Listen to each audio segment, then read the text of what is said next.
पति बोला, काम के लिए बाई रख ले, तुम थक जाती हो। पत्नी बोली, नहीं चाहिए। पति बोला, पर क्यों?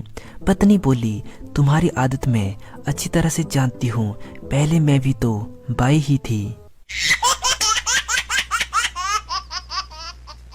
लड़का, माँ दिवाली आने वाली है, इस बार पटाखे इस दुकान से लूंगा। माँ, हरामजादे, यह पटाखों की दुकान नहीं है, लड़कियों का हॉस्टल है।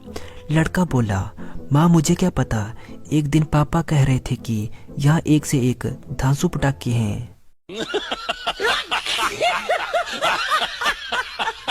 कोर्ट में एक एक्सीडेंट केस पर सुनवाई चल रही थी। जज, क्या सबूत है कि तुम कार धीमे चला रहे थे? आरोपी, हजूर मैं अपनी बीबी को लेने के लिए अपने ससुराल जा रहा था। जज, रिहा कर दो इस मासूम को।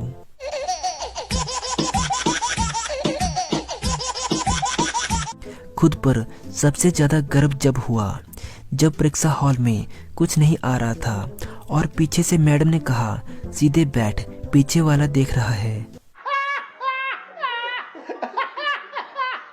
एक साधु जमीन पर सोता था। एक दिन एक आदमी ने पूछा, आप जमीन पर क्यों सोते हो? साधु ने बहुत ही सुंदर उत्तर दिया, तुझे क्या दिक्कत है साले? पति पत्नी चाय की चुस्कियों के साथ अखबार पढ़ रहे थे। पत्नी को एक चटपटी खबर दिखी तो उसने पति से कहा, खबर छपी है कि 80 साल के कुंवारे बूढ़े ने शादी कर ली। पति ठंडी सांस भरते हुए बोला, बेचारे ने लगभग पूरी जिंदगी समझदारी दिखाई पर बुढ़ापे में बेवकूफी कर दी। पहले लोग बीड़ी लेकर हगने जाते थे, अब मोबाइल लेकर हगने जाते हैं। और कितना विकास चाहिए।